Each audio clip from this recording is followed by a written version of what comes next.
Today, I'm going to be reviewing Sigma's widest prime lens that they've ever made.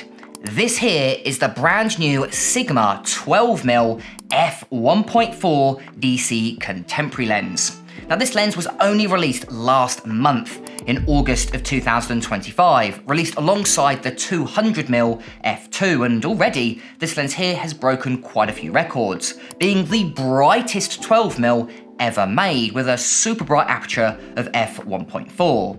Now Sigma have been needing a lens like this for a while, I think. They don't really have a super wide prime lens available in their DC contemporary lens lineup. They've got the 16mm, the 23mm, the 30mm, and the 56mm, all of them being f1.4. So this lens here fits right in and is definitely needed. Plus it's fairly reasonably priced, although it is the most expensive DC contemporary lens currently available, coming in at just over £500. So let's really work out today if this lens is actually worth a spot in your camera bag, or is there an alternative lens on the market that's worth your investment? I guess there's only one way to find that out. And I'm gonna start right now.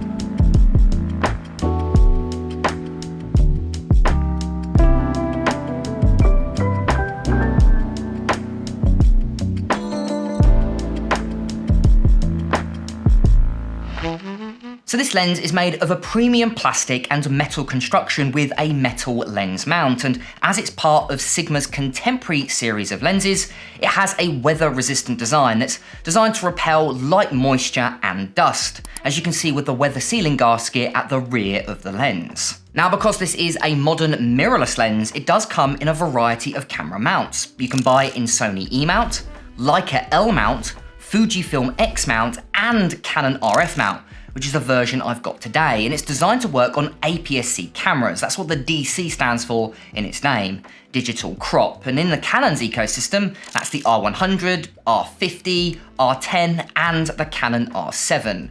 It does technically work on a full frame camera, although you'll end up with this photo here with a very strong black vignette, as it doesn't cover the full image frame, and you'll have to place the camera into APS-C crop mode, which definitely isn't ideal. Now this lens here has a fairly simple design, although it is missing a few helpful features. We'll talk about that in a minute.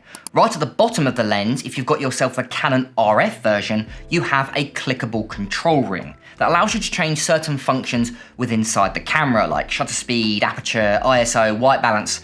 You can change that within the settings. But if you've got yourself the Sony E mount, Leica version, or Fujifilm version, this is an aperture ring, and it will allow you to change the aperture directly on the lens.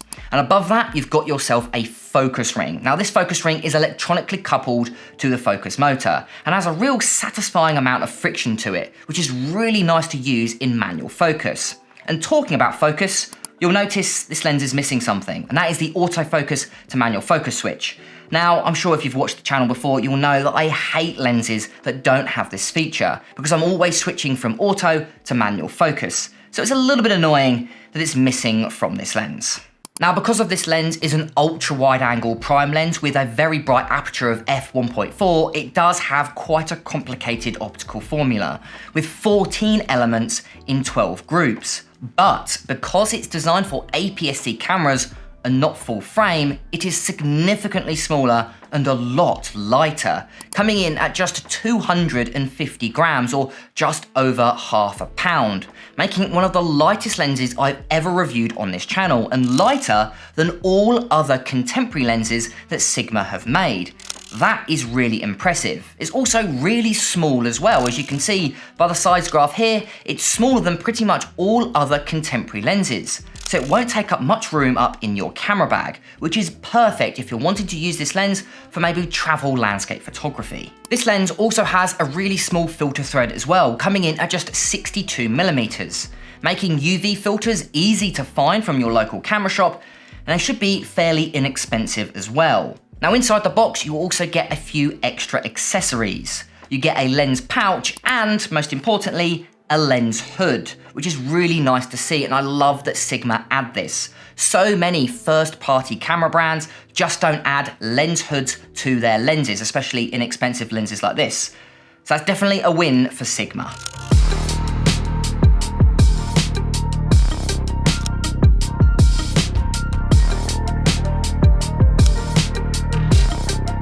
Now, the main reason you'd want to buy this lens here over other competitor lenses is for its focal length and aperture, being the brightest 12mm ever made. Now, a 12mm focal length, even on an APS-C camera, is incredibly wide. On full frame, it's roughly the equivalent of 18mm, which is definitely wide in my opinion, making it great for such a wide variety of different types of photography, from landscape photography, astrophotography, wedding photography, events photography, architecture, and even street photography. I would find this lens very useful. But what makes it different versus other lenses is all down to the aperture. F1.4 lets in a ton of light, making it great in low light, but also for creating a shallow depth of field.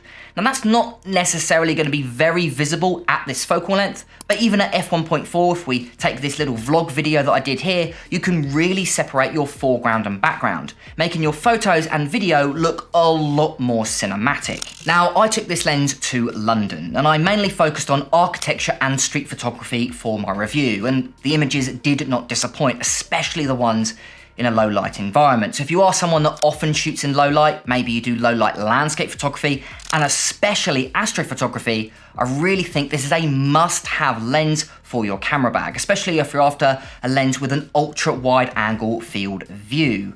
But let's have a look at how well this lens performs optically by having a look at a few graph images. Let's have a look at sharpness first, and I tested this lens on my Canon R50, which is around 24 megapixels with corrections turned on. So wide open at f1.4, if we go ahead and zoom into the center, we're getting really good center sharpness with plenty of resolution and plenty of contrast.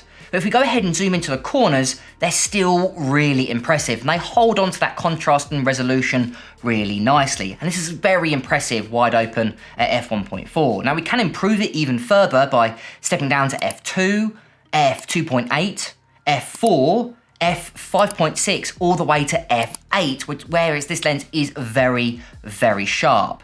Now, it does start to soften beyond that to f11, where it's a little bit softer, and then at its narrowest aperture, f16, where it is fairly soft, although that is due to diffraction, which is definitely more noticeable on APS-C cameras.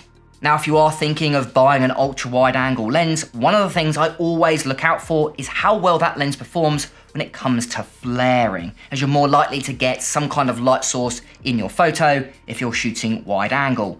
And this lens here performed really well when it comes to flaring. Very little in the way of flaring artifacts, and it really holds onto that contrast. And this is without a lens hood. And don't forget, you do get a lens hood in the box with this lens that will reduce flaring even further.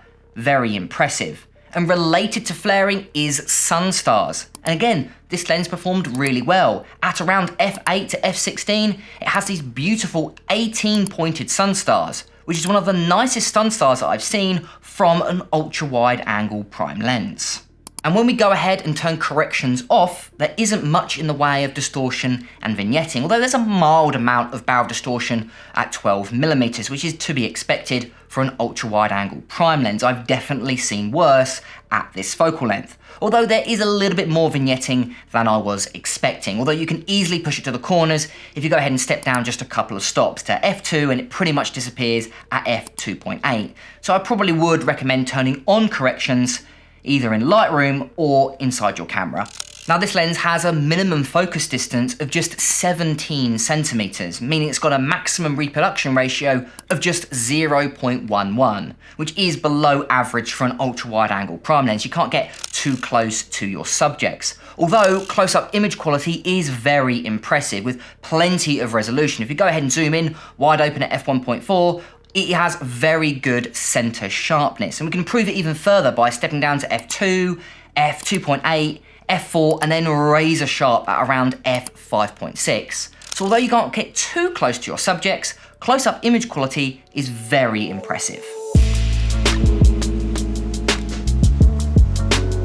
Now, because this lens is part of Sigma's Contemporary series, that's their more budget-orientated series, it doesn't have the latest and greatest when it comes to its autofocus motor, just having the standard motor that you can find in a lot of Sigma's more budget-orientated lenses. That being said though, it still is very fast and very reliable on modern mirrorless cameras that have very fast subject tracking, like my Canon R50 that I used for this review. Even in a low light environment, I never really ran into much of an issue, so I really like the quality of the autofocus from this lens, and that's really something that Sigma, I think, is known for, especially in 2025. Although it is missing one feature, and that is optical stabilization. But is that an issue though? I don't really think so. Because of how wide this lens is, you don't get much in the way of shake anyway, and the shake that you do get, I do think is quite natural. So if you are someone that's thinking about buying this lens for video specifically, maybe you're a content creator or vlogger, don't be put off by the lack of optical stabilization, because I really don't think this lens needs it.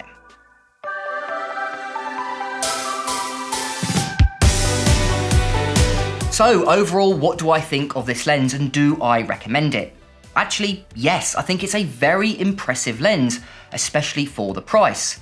Optically, it's almost perfect, which is really rare to see. Wide open at f1.4, it is really sharp, plus it has a super bright aperture of f1.4. Flaring is really good. Close-up image quality is almost perfect, although the macro performance is definitely below average, and there's not much in the way of distortion vignetting. But what really makes this lens stand out, for me at least, in the Canon ecosystem is the lack of competition.